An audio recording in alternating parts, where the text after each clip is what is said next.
الحمد لله نحمده ونستعينه ونستغفره ونؤمن به ونتوكل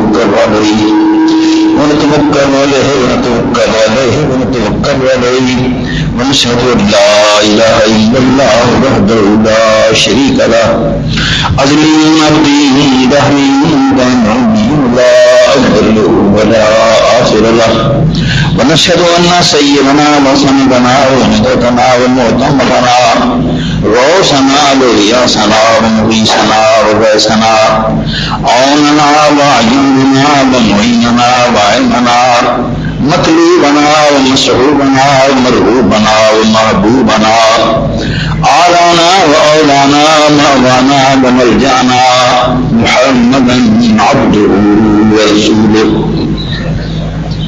أما بعد فأعوذ بالله من الشيطان الرجيم بسم الله الرحمن الرحيم ولا تقولوا لمن يقتل في سبيل الله أموات بل أحياء ولكن لا تشعرون صدق الله مولانا العظيم وبلغنا رسوله النبي الرؤوف الرحيم الصديق الأمين.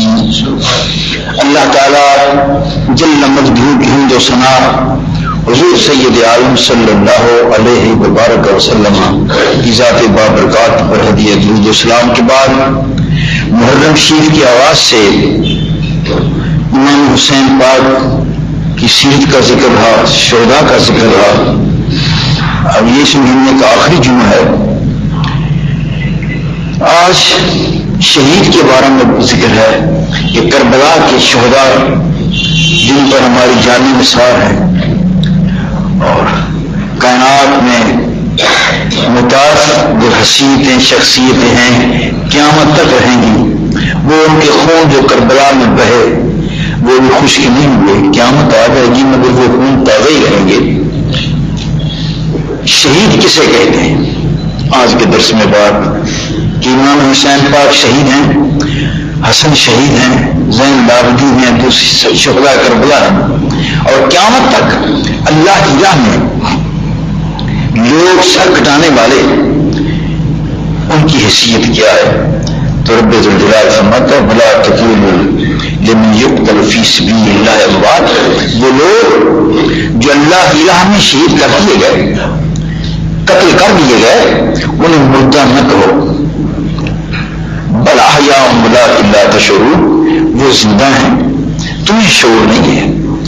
قیامت تک جتنے لوگ اللہ کی راہ میں سر کٹائیں گے دین کی سربلندی کے لیے، حق کے کلمہ کی بلندی کے لیے شہید ہوں گے، انہیں مردہ نہ کہو، وہ زندہ ہیں تمہیں شعور نہیں ہے. اب ذہن میں یہ بات آ سکتی تھی کسی کے صاحب گردن تو کٹ گئی ہے، ٹانگیں توڑ دی گئی ہیں، روح پرواز کر گئی ہے، جلا دیا گیا ہے، شہید کر دیے گئے ہیں، تو کیا کیسے وہ زندہ ہے؟ وہم آ سکتا تھا، ذہن میں یہ گڑبڑ پیدا ہو سکتی تھی کہ زندگی کیسے ہے. شہید ہو گئے، سر کٹ گئے، نیزے پر چڑھ گئے اور جسم جو تھے وہ زمین میں دفن کر دیے گئے، زندگی کیسی؟ تو اللہ کے کائنات نے اس وہم کا جواب فرمایا لا تحسبن الذین قتلوا فی سبیل اللہ. کوئی کہہ سکتا تھا کہ ٹھیک ہے زندہ ہوں گے شہید، قرآن کہتا ہے کہ کہو نا، چلو ہم نہیں کہتے مگر ہیں تو مردہ. یہ ذہن میں بات آ سکتی تھی کہ قرآن مقدس نے تو کہنے سے روکا ہے کہ شہیدوں کو مردہ نہ کہو، وہ زندہ ہے مگر ہیں تو مردہ. تو اس کا جواب دیا گیا بلا تحسبن الذین قتلوا فی سبیل اللہ اموات، نہیں یہ گمان بھی نہ کرو تم مردہ ہیں، کہنا تو کہو بھی نہیں اور تمہارے ذہن میں یہ گمان بھی نہیں ہونا چاہیے. گمان کی بھی نفی ہے، کہنے کی بھی نفی ہے. عقیدہ یہ ہوا کہ انبیاء شہداء زندہ ہیں. مجھے سمجھ آئے یا نا میں ان کی حیات، اب انہیں مردہ کہنا قرآن مقدس کے ان ارشادات کی شریف خلاف ورزی ہے. ایک بات، شہید کو شہید کہا کیوں جاتا ہے؟ شہید کا من ہے حاضر، ان اللہ علی کل شیء شہید، شاہد گواہ حاضر۔ شہید کو شہید اس لیے کہا جاتا ہے کہ ایماندار کی موت کے بعد قبر ہے، فرشتوں کا آنا ہے، حساب کتاب ہے۔ اگر وہ کامیاب ہو جاتا ہے حساب میں، قبر کے حساب میں کامیاب ہو جاتا ہے تو پھر وہ قیامت تک مزے کی نیند سوتا ہے، مگر قیامت کو پھر جب اسے اٹھایا جائے گا پھر حساب ہوگا، پھر حساب ہوگا، اعمال تو لے جائیں گے، جائزہ لیا جائے گا۔ اس کے بعد آخری پرسراب کا دور ہوگا، اگر وہ کامیاب ہوگا تو پھر جنت ہے۔ اتنا لمبا پیریڈ ہے، قیامت 10 لاکھ سال کو آئے، یہ بندہ ایماندار جنت میں جائے گا تو 10 لاکھ سال کے بعد ہی جائے گا، کئی مرحلوں سے گزر کر، کئی مرحلوں سے گزر کر۔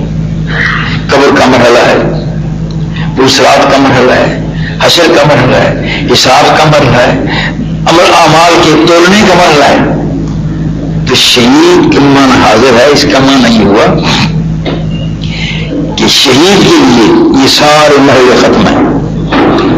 قبر کا مرحلہ شہید کے لیے نہیں۔ جو اللہ کی راہ میں جس نے گردن کٹوا لی ہے، گردن کٹ لی ہے اور اعلاء کلمت الحق کے لیے اس نے جان دے دی ہے، اس کے لیے قبر کا عذاب ختم، قبر کا حساب ختم، نکیران کے سوال و جواب ختم، اس کے لیے پرسراب کا گزرنا بھی ختم، اس کے لیے قیامت کے دن کا حساب کا معاملہ بھی ختم، اس کے لیے اس کے اعمال کے تولے جانے کا مرحلہ بھی ختم۔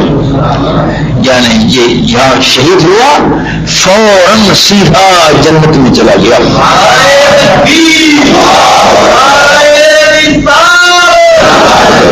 جنت میں حاضر ہے، اس کے شہید کا من حاضر ہے، جنت میں حاضر ہے، یہ اس لیے شہید ہے۔ یہ شہید کا من حاضر یہ بھی ہے کہ اس شہید کو بارگاہ قدس میں پیش کیا جائے گا، کھڑا کیا جائے گا، اور پھر رب قدوس پوچھے گا کیا چاہتا ہے تو نے اعلاء کلمت اللہ کے لیے، اسلام کی سربلندی کے لیے، دین کی حفاظت کے لیے تو نے سر کٹایا، تو شہید بتا کیا چاہتا کیا ہے، تیرا حاضر کیا ہے، کیا چاہتا ہے؟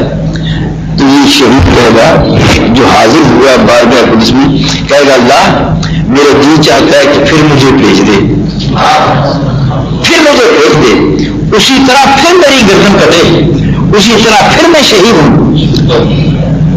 یہ اس لیے شہید کہا جاتا ہے کہ بارگاہ قدس میں حاضر ہوگا، مگر اس کی یہ بات نہیں مان دیا کہ ہو گیا جنت۔ شہید کا معنی حاضر، جنت میں فوراً حاضر۔ اس کا ایک معنی یہ بھی ہوا کہ شہید کا خون، شہید کا خون جب تک جسم میں رہتا ہے جسم کی حیات ہے، جب تک جسم میں ہے جسم کی حیات ہے، اور جب وہ جسم سے زمین پر گرا پھر یہ قوم کی حیات ہے۔ یہی خون کا ایک قطرہ زندگی میں جسم میں رہا تو جسم کی حیات، اور پھر خون کے قطرے زمین پر گرے تو ملت کی قوم کی حیات ہے۔ امام حسین علی مقام کے خون کے قطرے جو گرے کربلا میں، اس وقت سے لے کر آج تک قوم کی حیات ہے، قوم کی زندگی ہے۔ سر داغ لداغ دست درد سیدی حقہ کی بنا لا الہ اسد حسین، سر دے لیا تھا، یزید کے ہاتھ میں ہاتھ نہیں دیا تھا کہ لا الہ کی بنا ہی حسین کر دی ہے۔ لا تقولوا لمن يقتل في سبيل الله اموات، انہیں مردہ نہ کہو وہ زندہ ہے۔ شہید کو نبی کے ساتھ بہت قریب کا تعلق ہے، مومن کو بھی ہے، مومن کو رسول اللہ کے ساتھ تعلق ہے، مگر شہید کو مومن سے بہت زیادہ ہے۔ مثلا نبی کی نیند وضو نہیں توڑتی، حضور سو جائیں، میں سو جاؤں وضو گیا، آپ سو گئے وضو گیا، مجھے نماز پڑھنے کے لیے وضو دوبارہ کرنا ہوگا سونے کے بعد۔ حضور نے یہ فرمایا نیند وضو توڑ دیتی ہے۔ ان میں سلمہ ہے، یہ سیدہ عائشہ صدیقہ ہے، فرماتی کہ رات حضور سو اور میں نے خراٹے کی آواز سنی، سو گئے ہیں، صبح اٹھے ہیں محبوب جاگے ہیں تو بغیر وضو کی نماز پڑھنے لگا۔ میں نے عرض کی یا رسول اللہ آپ نے تو فرمایا تھا کہ نیند وضو توڑ دیتی ہے، آپ رات سوئے ہیں، آپ نے تو وضو نہیں فرمایا تھا تہجد کے لیے؟ تو فرمایا عائشہ یسرما عینا یتنامان ولا ینام قلبی او کما قال، عائشہ میری آنکھیں سوتی ہیں دل نہیں سوتا۔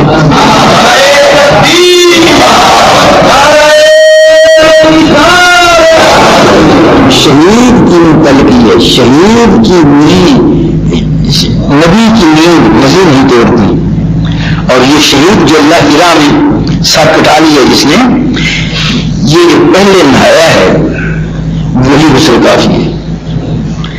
شہید کی موت غسل نہیں توڑتی جو پہلے نہا چکا ہے، 1 دن پہلے نہایا، 2 دن پہلے نہایا، 4 دن پہلے نہایا، 10 گھنٹے پہلے نہایا، جو پہلا غسل ہے وہی کافی ہے۔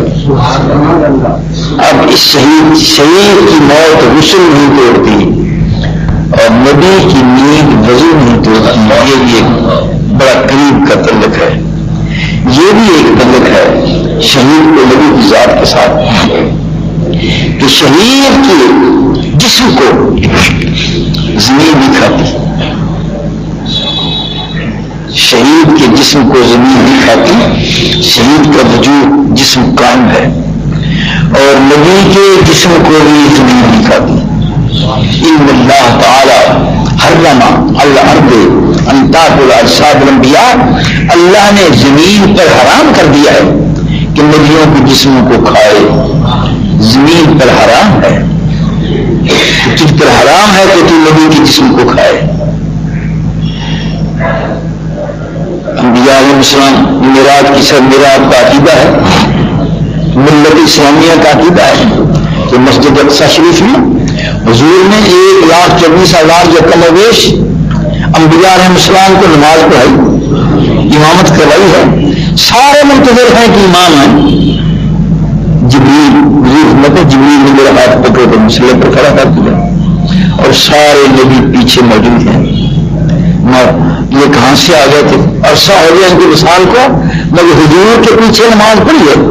معلوم ہوا کہ انبیاء کے وجود ہیں، زمین انہیں نہیں کھاتی، خراب نہیں کرتی۔ جن لوگوں نے یہ کہا کہ وہ روحی تھی، بڑی غلط بات کہہ رہی، وہ جسموں کے ساتھ ہی آئے تھے۔ حضور تو جسم کے ساتھ گئے ہیں اور جسم روحوں کو نام پڑھا رہا ہے، یہ کیسا ہوا؟ یا تو یہ کہو کہ حضور بھی روح کے ساتھ نماز پڑھا رہے ہیں۔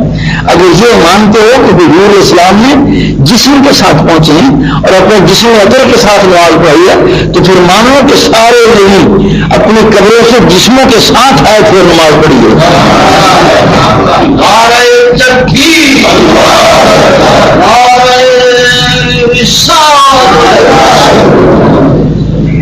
تو نبی کی روح، نبی کو، شہید کو نبی کے ساتھ بڑا گہرا تعلق ہے۔ شہید کو مردہ نہ کہو۔ امام حسین پاک کی مردہ نہ کہنے کی ایک دلیل ملتی ہے، سر اطہر شہید کر دیا گیا، آپ کو سر اطہر کو میزے پر چڑھایا گیا، معاذ اللہ، ظلم کی انتہا ہے، ظلم کی انتہا۔ آج مصطفیٰ کے ساتھ، عظیم کی آواز کے ساتھ یزیدیوں کے معاملات انتہائی گزر گئے۔ امام پاک کا سر پر جا رہا ہے، ایک حافظ قرآن سر پاک گزرا، حافظ آیت پڑھ رہا تھا، ان اصحاب الکہف والرقیم کانوا من آیاتنا عجبا، یہ 15ویں پارہ میں اصحاب کہف کا ذکر ہے۔ ان اصحاب الکہف والرقیم، اصحاب کہف جو ہیں اور غار والے جو ہیں، من آیاتنا عجبا، یہ میری نشانیوں میں سے، نشانات قدرت میں سے عجیب نشان ہے۔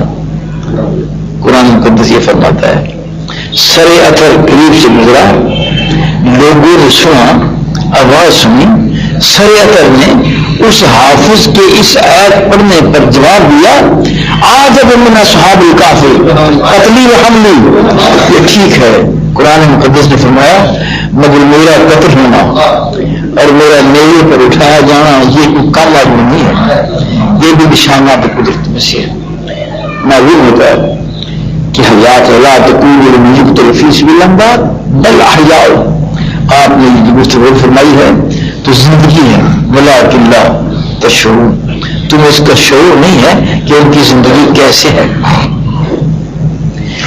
اب شہید کی زندگی قرآن مقدس میرا آپ کا ملت اسلامیہ کا عقیدہ ہے، اور یہ کمال شہید کو ملا کیسے ہے، یہ کمال شہادت کا اور اس کی حیات کا یہ کمال جو شہید کو ملا تو ملا کیسے، کس کے ذریعہ سے ملا، کیسے ملا، یہ مصطفیٰ کے ذریعے سے ملا، یہ نبی کے ذریعے سے ملا، نبی کی وساطت سے ملا ہے۔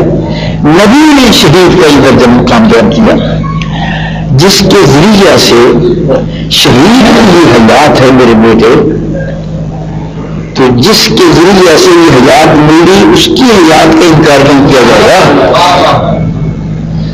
نبی اللہ حی یرزق، اللہ کا نبی زندہ ہے ہوتا ہے اور اسے رزق دیا جاتا ہے قیامت تک۔ امام غزالی رحمۃ اللہ فرماتے ہیں جب تیری حاضری ہو رسول اللہ کی بارگاہ میں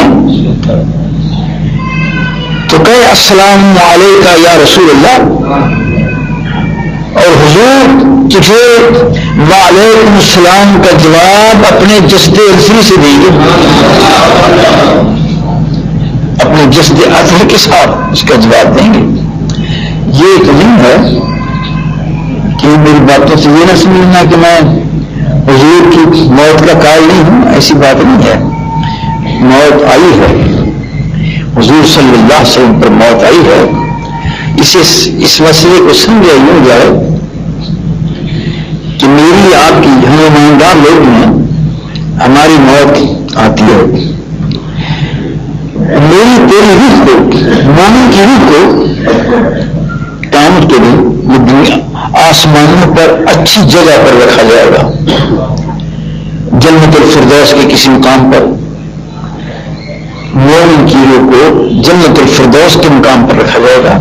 موت کے بعد حضور صلی اللہ علیہ وسلم پر موت آئی ہوئی ہے، سرکار کا وصال ہوا، موت آئی ہے، روح نکلی ہے، اب یہ میری کہاں، میری تیری روح کو، مومن کی روح کو اعلیٰ سے اعلیٰ مقام پر اس لیے رکھا جائے گا کہ وہ روح میرے کسی اندر، تیرے اندر 50 60 100 سال تک دکھ میں رہی اور تو میں نمازیں پڑھتے رہے، نیکی کرتے رہے، اللہ اللہ کرتے رہے، خدا کے حکم کی اطاعت کرتے رہے، چونکہ ہم اطاعت کرتے رہے، مومن اطاعت کرتا رہا، روح رہی ہے مصیبت میں۔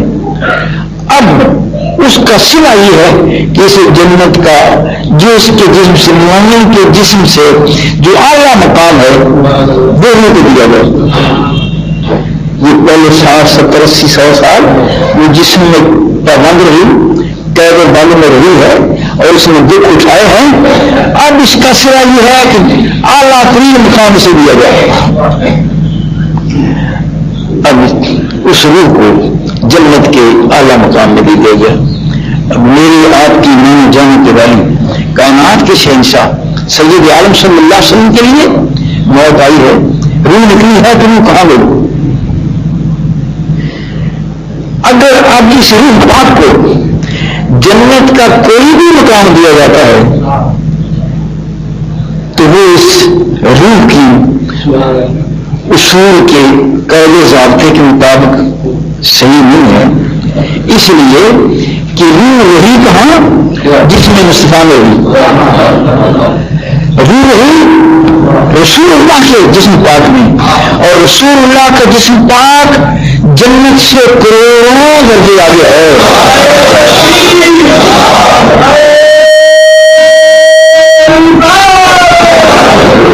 جنت بہت کچھ ہے، جنت کی بہاریں بہت کچھ ہے، جنت کے ناز و نخل بہت کچھ ہے، جس میں مصطفیٰ جنت سے بہت آگے.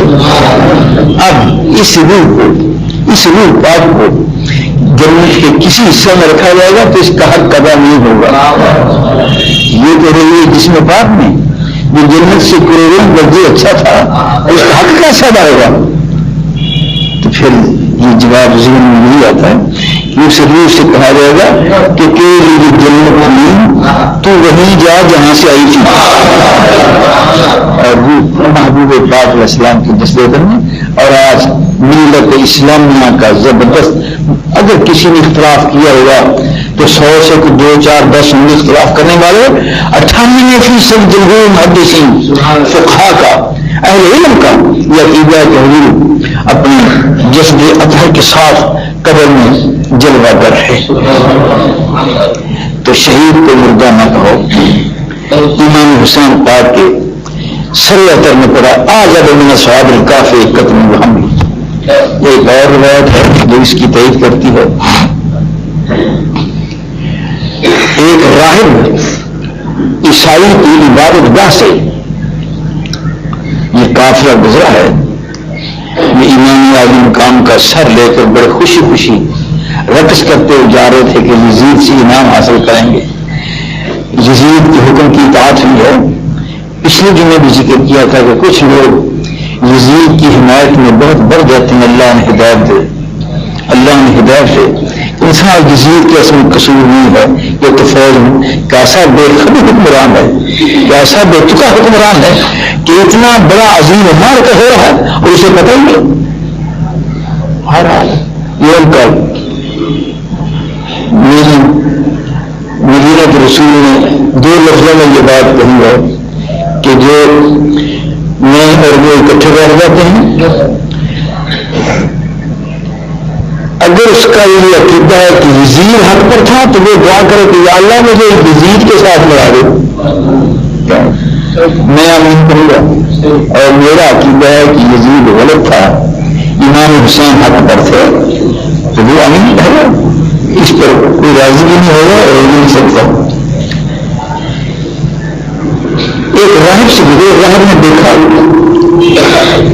کچھ آثار کچھ دیکھے. راہب نے عادت تھا, ظاہر تھا. رات وہاں اس قافلہ کا مجھے ہوا تو راہب نے پوچھا, لوگوں نے بتایا. اس نے کہا کہ یہ سر امام عالی مقام کا سر جو ہے تم نے صبح جانا ہے, رات بھی وہاں ٹھہرو گے, تم نے صبح جانا ہے, یہ رات مجھے دے دو, میں اپنے پاس رکھ لیتا ہوں. 80,000 درہم میں اس نے امام عالی مقام کا سر ایک رات کے لیے برکت کے طور پر حاصل کیا. اس کا کچھ عقیدہ ایسا بن گیا کہ یہ زیادتی ہوئی ہے, مظلوم ہے. رات اس نے دیکھا کہ رحمات کا نزول ہے, رحمتوں کی بارش ہے. حسین پاک کے سر پر رحمات کا نزول ہے, ملائکہ کی آمد ہے. بڑا حیران ہوا اور وہ پوچھتا ہے, سر سے پوچھتا ہے, تو کون ہے, اتنا بڑا تیرا مقام ہے. وہ راہب عابد زاہد دن رات کی بات کرنے والا پوچھتا ہے کہ تو ہے کون؟ تو امام عالی مقام کا سر پا کہتا ہے انا المظلوم, مظلوم ہوں. راہب رویا, کیا کہا تم نے؟ کہ فرمایا انا المظلوم, انا ابن مصطفیٰ, میں مصطفیٰ کا بیٹا ہوں, مصطفیٰ کی اولاد. یہی وہ کلمات تھے امام عالی مقام کے جو سر اثر میں کہے. معلوم ہوا لا تقولوا لمن يقتل في سبيل الله, جو اللہ کی راہ میں شہید ہو جاتے ہیں میرے مردہ نہ کہو. کہ ضرور امام عالی مقام کے سر پاک میں سر اثر میں اس حافظ کا بھی جواب دیا ہے, آج من اصحاب الکہف قتل محمد. میرا قتل ہونا کوئی معمولی بات نہیں ہے اور میرا میرے پر اٹھایا جانا کوئی معمولی بات نہیں ہے. اور یہ رہا 80,000 جو دیا تھا اس ظالم قوم نے یزیدیوں نے صبح کو جب دیکھا تو 80,000 وہ خاکستر بن چکا تھا، وہ پیسے نہیں رہ گئے تھے، خراب ہو گئے تھے. اور یہی بات امام علی مقام کی عظیم کرامت اور یہ حیات کا عظیم حصہ اس راہب کے اسلام کے قبول کرنے کا سبب بن گیا تھا. راہب نے اسلام اسی وجہ سے اسلام قبول کیا تھا، کلمہ اس نے پڑھ لیا تھا، ولا تقولوا لمن يقتل في سبيل الله بعد، اللہ کی راہ میں شہید ہونے والوں کو مردہ نہ جانو. اب شہید کی دو قسمیں ہیں، ایک ہے شہید فقہی جو ہمارے فقہاء نے شہید کے بارے میں کیا، ایک ہے شہید حکمی. شہید فقہی یہ ہے کہ اس کا سر کٹ گیا، اللہ کی راہ میں شہید ہو گیا، خون اس کے کپڑے خون سے رنگ ہے. اب اس شہید کا جو میدان کارزار میں شہید ہوا ہے، سر کٹا ہے، اس کے متعلق حکم یہ ہے کہ اس کے یہ کپڑے اتارے نہیں جائیں گے، یہ کپڑے خون آلود اتارے نہیں جائیں گے. اس کے متعلق یہ حکم ہے کہ اس شہید کو غسل نہیں دیا جائے گا. اس میں فلسفہ ہے، حکمت کیا کہ قیامت کے دن اللہ کی بارگاہ میں جب یہ رب کی راہ پر شہید ہونے والا، اللہ کی راہ میں سر کٹانے والا اللہ کی بارگاہ میں حاضر ہوگا تو اس کے جسم کے کپڑوں سے جو خون ہوگا وہ تازہ ہوگا، نظر آئے گا. لون ہو کنول کلام دم، اس کا خون کا رنگ تو خون جیسے ہوگا، مگر دیو ہو کری مشک، اس کی مہک جو ہوگی وہ کستوری کی مہک ہوگی.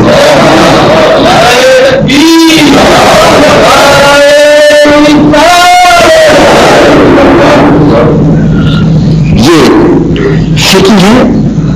جنازہ رہ جائے گا، غسل نہیں دیا جائے گا، اس کے جو کپڑے اسی طرح جائیں گے. حکم دوسری قسم شہید کی شہید حکم، جس کے ساتھ یہ شہید نہیں ہوگا، اس کے کپڑے بھی اتارے جائیں گے، کفن پہنایا جائے گا، اسے نہلایا جائے گا، مگر سوال اسے شہید کرے گا. جو کون ہے؟ آگ میں جل کر مرنے والے کو شہید کا ثواب ہوگا، سانپ کے ڈسنے سے مرنے والے کو شہید کا ثواب ہوگا، پانی میں ڈوبنے والے کو شہید کا ثواب ہوگا، دیوار کے نیچے دیوار گرنے سے نیچے آ کر مرنے والے کو اس کے احکام کے دوسری میت بھی ایسے ہوں گے، اسے غسل دیا جائے گا، کفن پہنایا جائے گا، یہ سارا کچھ ہوگا، مگر ثواب اسے شہید کو ہوگا. وہ اور جو درد ذل میں بچے کے جنم میں پیدائش کے موقع پر اس تکلیف سے جو فوت ہو گئی، ثواب ہے کہ وہی نیت، اس کا کفن ہوگا، دفن ہوگا، سب کچھ ہوگا، مگر ثواب اسے بھی شہید کا ہوگا. یہ شہید انہیں کہتے ہیں شہید حکمی، جنہیں شہید کا ثواب ہوگا مگر احکام جو شہید پر جاری نہیں ہوں گے. اور یہ بلاد بے شمار ممکن آپ نے سنی.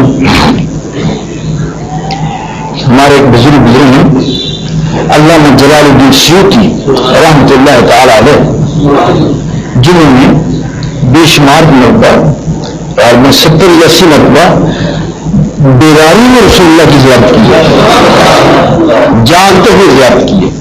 ایک تو خواب کی زیارت بھی بڑی بات ہے، مگر یہ وہ بزرگ ہیں جنہوں نے بیداری کے عالم میں رسول اللہ کو دیکھا. انہوں نے کتاب لکھی شرح صدور، اس میں ایک بات یاد آئی، ایک واقعہ نکل کیا 3 مجاہدین کا، ایماندار تھے، حکمران بادشاہ عیسائی تھا، ظالم تھا، اسلام کے خلاف تھا، اور مسلمانوں کو عیسائیت میں لانے کے لیے ہر حربہ استعمال کرتا تھا. یہ 3 بھائی تھے اور تینوں بڑے زبردست اسلام کی مبلغ تھے. ان کی تبلیغ سے عیسائیت پر بڑا گہرا اثر تھا. لوگ مسلمان ہوتے تھے اور ظالم حکمران کو یہ بات پسند نہ تھی کہ کوئی تبلیغ کرے اور اسلام پھیلے، مگر لوگوں کو روکنے سے تو اسلام نہیں روک سکتا. 1% 2-3 دن ہو میں اخبار میں پڑھا کہ امریکہ کے اندر اتنا تیزی سے اسلام پھیل رہا ہے کہ 1 سال میں 1 لاکھ سے زیادہ لوگ مسلمان ہو رہے ہیں. اسلام بڑھ رہا ہے بڑھتا چلا جائے گا. لوگوں کی رکاوٹ سے، روکنے سے، بہانوں سے، قتل و غارت سے اسلام کے اختیار میں کوئی کمی نہیں آئے. آپ نے جو 3 مجاہدین کا واقعہ نقل کیا یاد آ گیا. زالدار سنگھ برا 3 بھائیوں کو کہ تم اسلام سے ہٹ جاؤ، عیسائیت قبول کر لو، ورنہ تمہیں جلا دیا جائے گا، مار دیا جائے گا. تینوں نے کہا کہ یہ کچھ ہو جائے گا، ہمارے دلوں میں اس کے مصطفیٰ آ چکا ہے، اسلام پر فدا ہے، کوئی حد نہیں. آپ نے جو کچھ کرنا کر لو. تیل کا کڑاہ منگایا گیا، اسے آگ جلائی گئی، تیل کو ابال دیا گیا، جوش دیا گیا، لوگ اس منظر دیکھنے کے لیے گیا. پھر کہا کہ اس میں بڑے سب سے پہلے بڑے کو کہا کہ اگر تم نہیں مانو گے تو بڑے کو اس میں جلایا جائے گا، 2 دیکھیں گے باقی. کوئی اطمینان زبردست ہے، کوئی پریشانی نہیں، کوئی والا نہیں ہے. لوگ دیکھ رہے ہیں. چنانچہ بڑے کو کہا کہ اختیار ہو جاؤ. بڑے کو ڈالا گیا. اس نے لا الہ الا اللہ کا نعرہ لگایا اور سلام لگایا. جل کے تیر کے اندر اسے ڈال دیا گیا. جل گیا. 2 بھائیوں نے دیکھا کہ ہمارا بھائی جل گیا اور کچھ پھر کہا، دوسرے سے کہا، دوسرے نمبر والے سے کہ یہی اثر تمہارا ہوگا، بہتر ہے کہ تم اسلام کو چھوڑ دو. اس نے کہا نہیں، اسلام کو نہیں چھوڑا جا سکتا، نتیجہ یہ بھی ہوگا. دوسرے کو بھی اسی طرح کیا گیا. تیسرے نے دیکھا، تیسرا بڑے حوصلے میں ہے.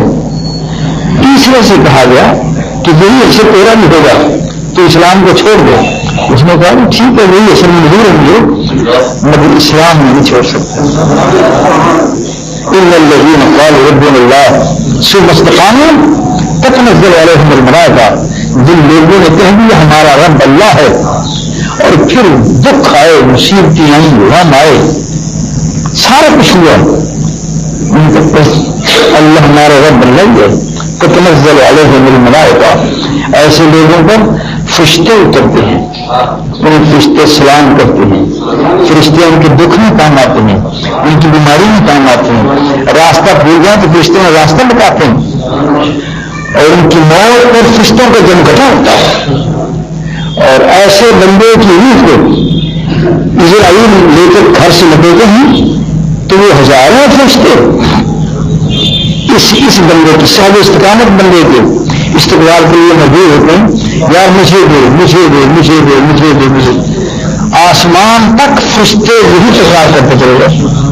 اس نے کہا میرے 2 بھائی چلے گئے ہیں، مجھے بھی ڈال دو. وزیر نے کہا ظالم حکمران بادشاہ سے کہ ایسے یہ بھی جل جائے گا، اسلام چھوڑے گا نہیں، اس کے لیے دوسرا طریقہ اختیار کرتے ہیں اس کے گمراہ کرنے کا. کسی خاتون کی خدمت حاصل کرتے ہیں، کوئی حسینہ خاتون، اسے جیل کے اندر جہاں یہ ہے رکھا گیا، ایک لڑکی بھی وہاں رکھی جائے. یہ لڑکی پر فروختہ ہوگا، لڑکی کے ساتھ اس کے نجائز تعلقات ہو جائیں گے اور یہ اسلام سے برگشتہ ہو جائے گا. ایسا کرو. ایسا ہوا، جیل میں سے رکھا گیا. ایک لڑکی کو بھیج دیا گیا. وہ حیران ہو گئی یہ بندہ خدا صاحب استقامت مرد مومن، یہ علامہ جلال الدین سے بات کو نقل کریں کہ مرد مومن ساری رات نفل پڑتا رہا، اس نے لڑکی کی طرف لگن اٹھا کر دیکھا ہی نہیں، دن بھی گزر گیا، رات بھی گزر گیا، کئی راتی ہو گئی، دن گزر گئے، لڑکی حیران ہے کہ یہ کیا معاملہ ہے، اس نے اپنے پر بلانے کی کوشش کی، مگر یہ مرد مومن مجاہد آدمی جس کے دل میں عشق مصطفیٰ آ چکا تھا اور خدا کی محبت سما چکی تھی، اس نے کبھی اس خیال نہ کیا۔ اس حالت کو دیکھ کر، اس مرحلے کو دیکھ کر لڑکی نے کہا کہ میں بھی تیرے دین پر آتی ہوں، جس ذات سے تیرا تعلق ہے، جس محبوب کو تو ذکر کرتا ہے، مجھے بھی وہ ذکر سکھا دے۔ اس نوجوان نے کلمہ پڑھا دیا، بیٹی نے بیوی نے بھی کلمہ پڑھ لیا، مسلمان ہو گئے۔ اب دونوں خیال کرتے ہیں کہ اب ہمارا رہنا یہاں بڑا مشکل ہے، دونوں کو سزا ہوگی۔ اس لڑکی نے کہا کہ میں تو سزا کے لیے تیار ہوں، جو میرے اسلام میں آئی ہے یہ سزا سے بچ جائے۔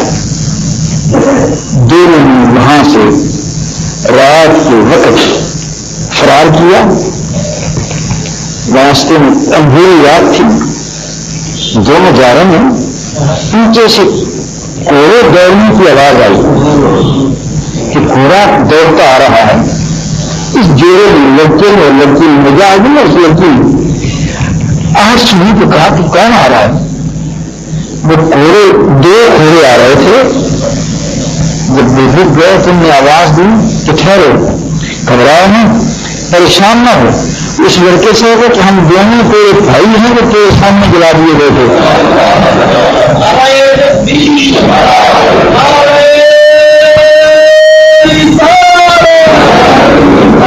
وہ دونوں آئے ہیں اور ان دونوں کا لڑکی اور لڑکی کا نکاح کرایا۔ بلا تلفی سبیل اللہ، مردہ نہ کہو، یہ زندہ ہے۔ وہ آئے ہیں حیات میں آ کے کلمہ پڑھا کر گئے۔ یہ تو کسی وقت کی بات ہے، تازہ ایک واقعہ 1933 کا عام اخبارات میں چھپا، جو آج کے ایمان کی بات تعریف کرتی ہے۔ عراق کے حکمران کو حضرت حذیفہ کا مزار عراق میں ہے، صحابی ہیں، ان کی قبر میں پانی آ گیا۔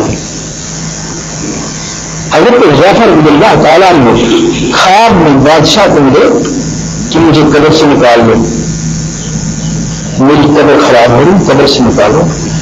عراق کا بادشاہ حیران ہو گیا کہ کیسی بات ہے، حذیفہ سے ابھی اتنا عرصہ گزر گیا کہ یہ قبر سے نکالنا جائز نہیں ہو گیا، نہیں بھول گیا۔ دوسرے دن پھر خواب میں ملے، تیسرے دن پھر خواب میں ملے، یقین بات دیے حد سے بھی حذیفہ اس حکمران کو ملتے رہے، کہتے رہے کہ میری قبر کا خیال کر۔ اس نے عراق کے بڑے مفتی کو منگایا اور کہا کہ مفتی صاحب یہ واقعہ ہے، ماننا کیا ہے، میں کیا کہوں؟ مفتی صاحب نے فتویٰ دے دیا، عراق کے مفتی نے کہ جائز ہے، قبر کھولو۔ اس کے آدمی نے چنانچہ قبر کے فیصلہ ہوا کہ فلاں چاہیے کہ قبر کھول جائے گی، اور تاریخ طے ہوئی 9 ذوالحجہ، جس دن حج ہوتا ہے۔ جب لوگوں کو یہ پتا چلا کہ حذیفہ نے حکمران عراق کے حکمران کو خواب میں یہ بتایا اور چرچا ہو گیا وہ قبر سے نکالے جائیں گے، تو حاجیوں نے درخواست کی عراق کے حکمران سے کہ اسے میٹ نکالیں تاکہ ہم بھی زیارت کر لیں، شادی کی ہم بھی زیارت کریں۔ چنانچہ تاریخ بدل دی گئی، بغیر میں رضا کو 11-12 چلو رکھ دی گئی۔ بے پناہ لوگوں کا اجتماع تھا، وقت کا حکمران آیا، مفتی صاحب موجود تھے، علاقہ موجود تھا، قبر کھولے گی تو حضرت حذیفہ بھی اللہ تعالیٰ سوئیں گے تھے۔ 1400 سال کا واقعہ۔ چنانچہ آپ کو نکالا گیا، جسم تر و تازہ ہے اور کفن تر و تازہ ہے۔ تمام اخبارات میں شائع کیا تھا، ملا پوری تلفیس بات لیبر کو زیارت کی ہے، جسے دنیا کے اخبارات میں شائع کیا۔ بلا حیا بلا کے اللہ کا شکر، وہ زندہ ہیں، تمہیں شہید ہیں۔ یہ کی باتیں چند آج کی آخری خطبہ شہید کے بارے میں. اللہ ہم سب کو نیکی کی توفیق دے.